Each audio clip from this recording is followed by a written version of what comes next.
নমস্কার বন্ধুরা, উর্মির রান্নাঘরে আপনাদের স্বাগত। আজকে আমার রেসিপি আলু ফুলকপি দিয়ে ডিমের তরকারি। আসুন দেখে নেওয়া যাক আমার এই রেসিপিটি। শীতের এই ফুলকপি আলু দিয়ে ডিমের তরকারি খেতে অসাধারণ লাগে, আর যদি ধনেপাতা শেষে ছড়িয়ে দেওয়া হয় এর স্বাদ বহুগুণ বেড়ে যায়। প্রথমে আমি আলু কেটে নেব। তার জন্য আমি আলুর খোসা ছাড়িয়ে আলু কেটে নিচ্ছি। একটা ফুলকপি নিয়ে নিয়েছি। ফুলকপির ফুলগুলোকে একটা একটা করে ছুরির সাহায্যে কেটে নিচ্ছি।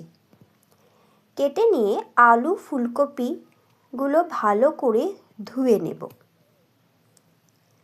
ধুয়ে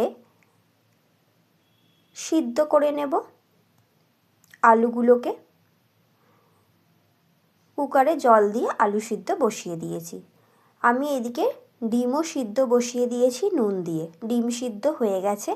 আমি দুটো মিডিয়াম সাইজের পেঁয়াজ কুচিয়ে নিয়েছি।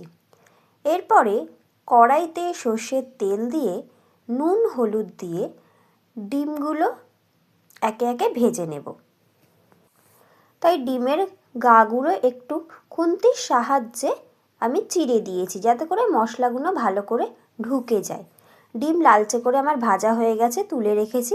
এবারে আমি কেটে রাখা আলুগুলো একটু সিদ্ধ করে নিয়েছি। সেই আলুগুলো এর মধ্যে দিয়ে ভালো করে উল্টে পাল্টে ভেজে নিচ্ছি। আলু ভাজা হয়ে গেছে, তুলে রেখে দিচ্ছি। এবারে ফুলকপিগুলো দিয়ে ফুলকপিগুলোকেও লালচে করে ভালো করে আমি ভেজে নিচ্ছি।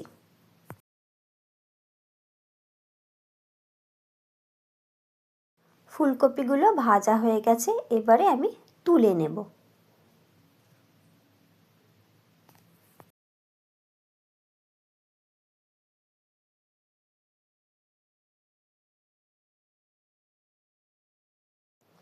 এবারে কড়ার মধ্যে ফোড়ন, একটা তেজপাতা, একটা শুকনো লঙ্কা, 1 চামচ গোটা জিরে দিয়ে দিলাম। ফোড়ন হয়ে গেলে দুটো মিডিয়াম সাইজের পেঁয়াজকে কুচি করে রেখেছি, সেই পেঁয়াজ কুচিটা এর মধ্যে দিয়ে দিচ্ছি। দিয়ে পেঁয়াজটাকে তেলের মধ্যে ভালো করে ভেজে নিচ্ছি। 1 চামচ রসুন বাটা দিয়ে দিলাম। রসুন বাটাটাও পেঁয়াজের সাথে তেলেতে ভালো করে ভেজে নিচ্ছি।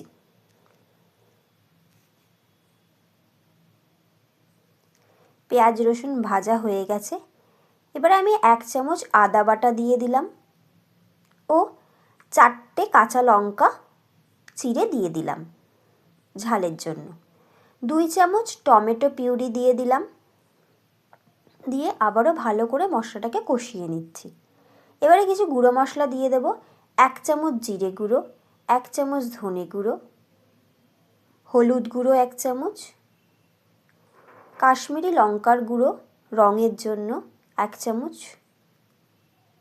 স্বাদ অনুযায়ী নুন দিয়ে ভালো করে মশলাটাকে কষিয়ে নিচ্ছি। মশলা কষানো হয়ে গেছে। এবারে আমি জল দিয়ে দেব।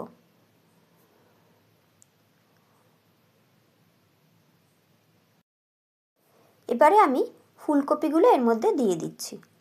আলুটা একটু সিদ্ধ করা আছে, তাই আলুটা আমি পরে দেব।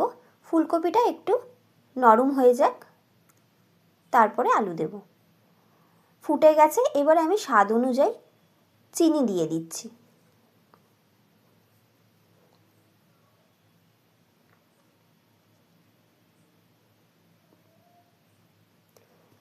আলু ডিমটা এবারে মিশিয়ে দিলাম। দিয়ে ফুটে গেলে ওপর দিয়ে গরম মশলার গুঁড়ো ছড়িয়ে দিলাম ও ধনেপাতা কুচি দিয়ে দিলাম। হয়ে গেল আজকের আমার রেসিপি আলু ফুলকপি দিয়ে ডিমের তরকারি। আমার এই রেসিপিটা কেমন লাগলো অবশ্যই জানাবেন। ভিডিওটা ভালো লাগলে লাইক ও শেয়ার করার অনুরোধ রইল। আর আমার চ্যানেলে নতুন বন্ধু হলে চ্যানেলটাকে সাবস্ক্রাইব করে পাশে থাকা বেল আইকনটা প্রেস করতে ভুলবেন না। চ্যানেলটা যদি সাবস্ক্রাইব করা থাকে তাহলে আমি চ্যানেলে নতুন ভিডিও দিলে আপনাদের কাছে খুব তাড়াতাড়ি পৌঁছে যাবে।